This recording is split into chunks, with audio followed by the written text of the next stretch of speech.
Hi everybody, my name is Jason, I'm Caden. I'm Jaden. I'm Eli. and we are the Yahuwah and the Torah channel. And we are pleased to be with you guys. We are thankful that you guys are with us. We're sitting around our little tiny table out in the middle of the jungle, out in the middle of South America. Tropical rainforest out here. It's not too tropical yet, but it is going to be getting there. Gentlemen, how are you guys doing? Good. It has been a while since we've been able to do one of these daily readings. Because, why? What's going on, Jobs? Work. Been working. Working? Dude, what are we working on? A lot of stuff. We're doing a lot of different things. Yeah, and so we had we're real busy. Everything, we're doing all sorts of crazy stuff. And hopefully this week we'll be able to do all of these days on this. And, gentlemen, did you guys figure out what book we're into? Yeah, close. Okay. All right. Does anyone have anything interesting at all for us, for our public, for our friends and family out there? How was Shabbat? Good. Okay, so I've decided, and I haven't talked to you guys about this yet, but I think what I'm going to do, is I am done using the names of the weeks and the names of the months. So if somebody ever asks me for whatever day it is, I'm just going to tell you guys, like on the creator's calendar, it is X day or whatever. Now, I know everybody has different calendars, but today I want to go over month 2 of the Zadiki calendar if you guys are following it, because today is day 3 on our creator's calendar. And as you can see, I took the Zadiki calendar this morning, and where it had the S word and the M word and the T word and those ones, the days of the weeks, I'm not going to be saying that because they are names of mighty ones. And so anyway, I thought this would be interesting. This is the Zadiki calendar, and this is the calendar that we follow, Boss Clan. And, if you follow a calendar of Yah, I will salute you. I will say, hey, congratulations. You guys are on the right track. I think all of us have a long ways of understanding to come to. And I think when Messiah comes, he will tell us exactly what's going on. But we will be going over this from here on out. So this is month 2 on our creator's calendar, day 3. And if you are in the Gregorian place, you guys are on month 4, day 21.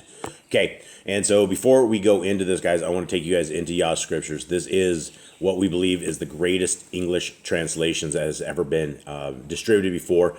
I've talked about this a lot, but it's very, very important because we are helping our prisoners out. There are prisoners in the U.S. who have never, ever had access to these kind of scriptures with the name of our Creator and the name of His Son restored, along with all of the Apocrypha. This is 3,153 pages, and it is a big, large book. For every book that is purchased, we're able to get one full scriptures into our brothers and sisters in chains. And so if you guys out there know anybody who is in the prison system that would like to receive a Yah Scriptures, will you please email me? My email address is jboss008@gmail.com. Send us their name and which prison institution you think they are in, and we will track them down, and we will send them an email, get their address, and then we will get them a Yah Scriptures, and as well as minister to them and help them and do whatever we can for them, because that is what we are all about. Now, all of these, the book that we just looked at right there is available right here, completely free of charge. The downloads, the PDFs are right there. There's also an eSword module you guys can get. And then this is the latest book that we have out, which is called Traditions of Men, and it's revision 2. All these are available on Amazon. You guys can grab these if you would like, including Traditions of Men. The individual books and 100% of all these proceeds do go to our brothers and sisters in chains. Now, gentlemen, there's a new change today that I have never, ever done that I don't know if anyone noticed. It's sideways. Oh, you got it? All right. So this is the first thing. This is the first landscape I think we've ever done in this, in our daily reading. And I don't remember why. I think it was always really hard to deal with the PDF or something. I don't remember why we dealt with it. But anyway, this is landscape. So for you guys out there, maybe this will be a little bit better viewing on YouTube and various platforms. So let me know if this works for you guys. But we are in 1 Kings. Gentlemen, what is going on with the land of Yisrael? What is going on with the kingdoms? What is going on with King David? What's happening to this point, all the way to this point, guys? Give me a recap. So we had David, who became king. We had basically he ran Israel for 40 years, and everyone loved him. Everyone loved David. He committed some sins, but overall, he was a really good king. He had some wars, and he's getting at the end of his life now. We're getting towards the end of his own life, his own rule of the kingdom. This is where Kings comes in after like his reign. After all this time, we have like a bit of a skip in time of how it goes. Okay, Jay, do you want to add stuff to it? You got anything? It's just David. We had David's life. We learned a lot about him. If you guys haven't seen it, check out our videos on Psalms, or not Psalms, but First and Second Samuel. We learned all about David and his king, his rise to power, his little temporary falls that he has every time he sins, and then his rising. He's fought a lot of battles, a lot of wars. He is probably the greatest king Israel ever had. So I find it interesting you said Psalms because the book, because obviously King David wrote all the Psalms. A lot of them. Well, I think all of it because the book of Josephus talks about this, and he talks about that he believes that Psalms was written towards the end of David's life, like all of them, like he was just putting together things that were all in one piece. And so, and there's some interesting stuff from the book of Josephus that we'll talk about today in this one as well. Anyone else have anything? Eli, you want to pipe in with anything? I don't think so. You don't have anything at all? No. Anything like previous? No. Okay. How you doing? Good. All right, here we go. First Kings. And sovereign David was old, advanced in years, and they covered him with garments, but he could not get warm. So his servants said to him, "Let them seek for our master, the sovereign, a young woman, a maiden, and she shall stand before the sovereign and be his companion, and shall lie in your bosom, so that our master, the sovereign, gets warm." And they sought for a lovely young woman in all the border of Israel, and found Abishag, the Shumanite, and brought her to the sovereign. And the young woman was very lovely, and she was a companion for the sovereign, and served him, but the sovereign did not know her. Okay, so the book of Josephus talks about this. He's like, he was really old. And that's why when it says he did not know her, she remained a maiden, right? Her job was literally to lay next to And keep him warm. Yeah, keep him warm, which was kind of smart, right? Because they didn't have no electric blankets. There's when what Air conditioning was from there. Yeah, air conditioner. Yeah, so how do you warm up a really old soul? And so that is actually probably a good idea. I think I just keep throwing blankets on him. He'll get warm at some point. It said he didn't though, didn't it? Right there. So our master sovereign gets warm, and they said they put all that stuff on him, or maybe they said it in Josephus. But yeah, they layered him up in blankets, and he could not get warm, so he was just really cold. So there you go. He got a maiden laying next to him. Okay, 5. And Adoniah, son of Kaggith, exalted himself, saying, "I reign," and he prepared for himself a chariot and horsemen and 50 men to run before him. Now, who does Adoniah? That's his son of David. It's one of David's. I think one of the eldest sons. Yeah, and so one of the older ones, right? And so now his father had not worried him at any time by saying, "Why have you done so?" He was also very good looking, and he was born after Absalom. So Absalom was the oldest, right? I don't know if Absalom's the oldest. Or not? I don't think. He had a lot of kids that we never actually got to hear about. Yeah, no. I think one of his first kids was with one wife he took from the other dude. I think that was some of his first kids, and he had that one other wife at the time. You think Bathsheba? Wait, Bathsheba? You think Bathsheba? No, it wasn't. It was the other one with the widow. Oh, that one. Yeah, yeah. Abigail, I think was her name. Right. And what's the guy's name on that? Was he? Nabal. Yeah, something. Nabal. Oh, that's right. Yeah. Yep. He died, and then David took that wife. Then he had the other wife at the time, and I think those were his first two that he had children with.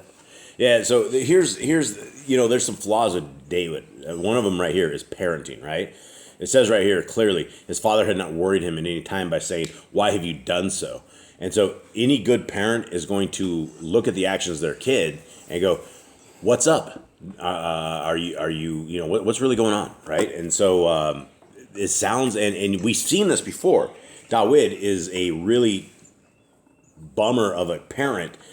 Because he remember the incident with his daughter. Yeah, his daughter and his other son and Absalom. I think that's why Absalom thought he'd get away with running the kingdom, because he's like, David never punishes us. We can get away with whatever we want. He didn't punish his son for committing the act he did, and so Yeah, that's a derelict parent right there. Okay, and he talked with Joab, son of Zeruiah, and with Abiathar the Kohen, and they supported Adoniah. Okay, here's Joab again, right? Joab flip flops all over the place. And then we have Abiathar, the Kohen. And so we have a priest And we have Joab, who is the soldier dude, right? Yoab does what's beneficial for him at that moment. Yeah. But Joab, we'll see something in the end. But Zadok the Kohen and Beniyahu, son of Yahoiada, and Nathan the Nabai, and Shimei and Rai, the mighty men who belonged to David, were not with Adoniyahu. And Adoniyahu offered sheep and cattle and fatlings by the stone of Zokeleth, which is by Ain Rogel. He also invited all his brothers, the sovereign sons, and all the men of Yehuda, servants of the sovereign. But he did not invite Nathan, the Nabai, or Beniyahu, or the mighty men, or Shalomah, his brother. Nathan then spoke to Bathsheba, the mother of Shalomah, saying, Have you not heard that Adoniyahu, son of Haggith, has become sovereign, and David our master does not know it? And now, come, let me give you advice, and deliver your own life, and the life of your son, Shalomah. Now, why would he say this? Why would he say deliver your own life? What is he talking about? It seems like it was already predestined that Shlomo was to become king, and that his life was in danger if someone else rose up to power quickly. Yeah, and so this is the Game of Thrones, right? And so if Shlomo is definitely selected, right? Yah told David over and over and over that was going to be the king, that was going to be the new king, and so this is not the work of Yah, so this is the work of man, and but. Why would deliver your own life? Why would his life be in danger, though? Because if his brother got into power. Because kill him. His oath would be wrong. Yeah. So something of that. Yeah, his brother killed him too as well. 13. Go immediately to sovereign David and say to him, Did you not, my master, O sovereign, swear to your female servant, saying, Certainly your son Shalomah shall reign after me, and he shall sit on my throne. Why then has Adoniyahu become sovereign? So what does Nathan do here? What is he telling Bathsheba to do? He's really telling him to go remind him what Yeah. the promises are. You need to put things in order before you die right now. Kind of reminds me of what Yoab did with the one old widow lady when he tried to bring back Absalom. Yeah, so it's kind of a setup, right? There's kind of like a preemptive, let's talk to this guy, this is how to do it. So he sends in his wife. Now, do you think, because he was so old, do you think Bathsheba saw his maiden that sat next to him in bed? I don't know. We don't know how long this is from when he was cold to this point. I don't think he gets any warmer. When you're old, you don't get any warmer. It just doesn't. It doesn't get any better all the way to the bitter end. The old people are really, really cold, and their circulation drops. They don't have any kind of way to stay warm. So, anyway, do you think if she did see him, do you think she was angry with him? Or her? Probably not. I mean, she knew he had a lot of wives. She had to be pretty old. Bathsheba had to be pretty old at this point as well, right? I think so. So, I mean, these daughters, these youngsters were probably really young. Okay, 14. And this is what Nathan is saying. Look, while you are still speaking there with the sovereign, let me come in after you and confirm your words. And Bathsheba went into the room to the sovereign. Now the sovereign was very old, and Abishag the Shulamite was serving the sovereign. And Bathsheba bowed and did obeisance to the sovereign. And the sovereign said, What do you want? I think he said it like that, like, what do you want? Or like, how can I help you? Maybe it was probably kinder tone, but what can I do for you? 17. maybe he's really old and he just doesn't care. What do you want? What do you need? There's something obviously happening. Get off my lawn. Get off my lawn. And she said to him, My master, you swore by Yahuwah your Elohim to your female servant, saying, Certainly Shalomah your son shall reign after me, and he shall sit on my throne. And now look, Adonijah has become sovereign, and now my master the sovereign, you do not know about it. And he has offered great number of bulls and fatlings and sheep, and has invited all the sons of the sovereign, and Ebithar the Kohen, and Joab the commander of the army. But he did not invite Shalomah, your servant. And you, my master, O sovereign, the eyes of all Israel are on you, to declare to them who is going to sit on the throne of my master the sovereign after him. Otherwise it shall be, when my master the sovereign rests with his fathers, that I and my son Shalomah shall be considered sinners. And see, while she was still speaking with the sovereign, Nathan the Nabai also came in. Look, here I am. Yeah, listen. Nathan has to be really old too at this point. He's been around for a while. All right, so here's something that you don't get in these regular scriptures that you get in the book of Josephus. King David sent her out of the room. When he came in, he sent her out of the room because she's out of the room as this conversation right here is about to happen. So, she's not sitting there. He sends her out. So did I do 23? I think that's where you're on. What have I done? There it is. I've done it. Hold on. 23. So they informed the sovereign, saying, Here is Nathan the Nabai. And when he came in before the sovereign, he bowed down before the sovereign with his face to the ground. And Nathan said, My master, O sovereign, have you said, Adoniyahu shall reign after me, and he shall sit on my throne? For he has gone down today and has offered great number of bulls and fatlings and sheep, and has invited all the sovereign sons and the commanders of the army, and Ebithar the Kohen. And look, they are eating and drinking before him. And they say, let sovereign Adonijah live. But he has not invited me your servant, nor Zadok the Kohen, nor Benaiah son of Yahu, nor your servant Shalomo. If this matter is for my master the sovereign, then you did not let your servant know who should sit on the throne of my master the sovereign after him. And sovereign David answered and said, call Bathsheba to me. So she came into the sovereign's presence and stood before the sovereign. Okay, so I guess it does kind of say that there. But yeah, she was gone. 29. And the sovereign took an oath and said, as Yahuwah lives, who has redeemed my life out of all distress, even as I swore to you by Yahuwah, Elohim of Yisrael, saying, certainly Shalomo your son shall reign after me, and he shall sit on my throne in my place. Even so I do this day. And Bathsheba bowed with her face to the earth, and did obeisance to the sovereign, and said, let my master, sovereign David, live forever. Well, it's a strange thing to say when he's about to die, right? It's like cold. He's like, I have to to live through this. May you live forever. It's not happening. Okay, 32. And sovereign David said, call me Zadok the Kohen, and Nathan the Nabai, and Benaiah son of Yahiyoda. And they came before the sovereign. And the sovereign said to them, take with you the servants of your master, and you shall have Shalomo my son ride on my own mule, and take him down to Gikon. So everybody must have known what King David's mule was, because there's like, obviously, take him on my mule. I had some little mule crown. Yeah. Wouldn't that thing be really old as well? Wow, they just took me to school again. I must have hit something. What are we on? 34. 34. Yeah, so the mule must have been really cool, right? I think. There it is. 34. And there, Zadok the Kohen. So he's talking about taking him down to the fountain place, right? Or take him down to Gikon. And there's Zadok the Kohen, and I just did it again. And my finger's touching this. This is going to kill me, folks. I'm so sorry. Down. This is why we don't do portraits. Yeah. Landscapes. Where's that? Maybe it is. Maybe this is the landscape thing right here. Okay, thank you. Okay, I will attempt not to spin us to the top.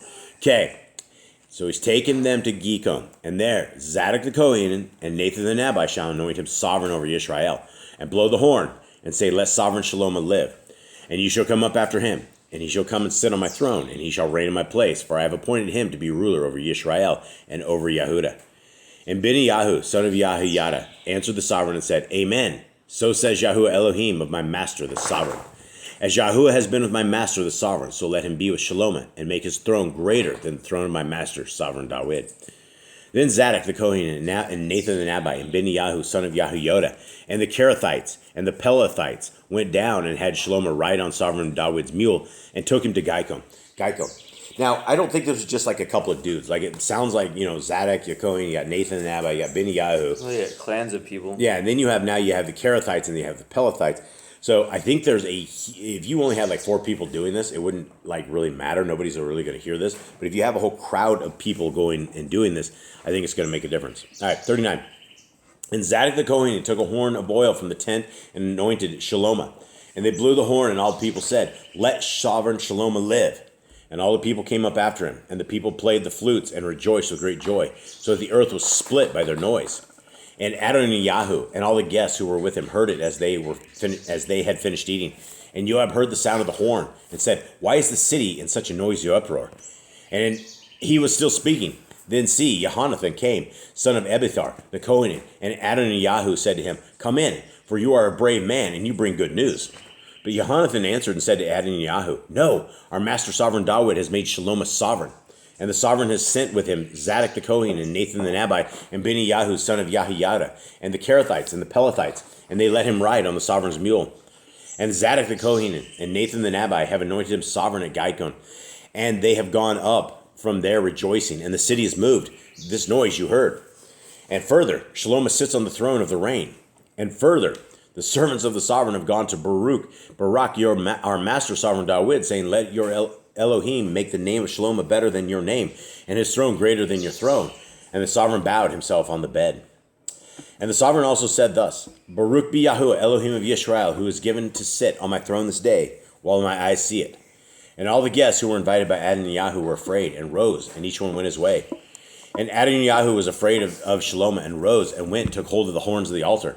And it was reported to Shalomo, saying, look, Adonyahu is afraid of sovereign Shlomo. And look, he has taken hold of the horns of the altar, saying, let sovereign Shlomo swear to me today that he does not put his servant to death with the sword. Okay, why is he grabbing hold of the horns on the altar? Probably trying to call it Yahuwah. Trying to be saved. These guys are gonna, you guys are trying to kill him. And it's like, are you gonna kill a man who's holding on to the horns of the altar? They've done it a few times. Yeah. Okay. So here we go. Where is it? 51. And 52. And Shlomo said, if he proves himself a worthy man, not one hair of him is going to fall to the earth. But if evil is found in him, then he shall die. And sovereign Shlomo sent, and they brought him down from the altar. And he came and fell down before sovereign Shlomo. And Shlomo said to him, go to your house. I think this is half brother, so. Yeah, this is family, though. This is like all part of this. So Maybe they didn't know each other very well. all right, yeah, no spoiler alerts either. The Game of Thrones is just about here. Yeah, It's only begun for these yeah, guys. yeah, it's gonna get crazy. So I guess stay tuned for the next chapter. Some surprises for Yoab down the line. Hey, stop being spoiled. Hey, what are you doing? That's a spoiler alert. Nah, man. Stay tuned. That's what we say. It's just a No, surprise. we get everybody back by saying stay tuned. All right, guys, stay tuned. We hope you have a good day. We are out. Much love. Shalom.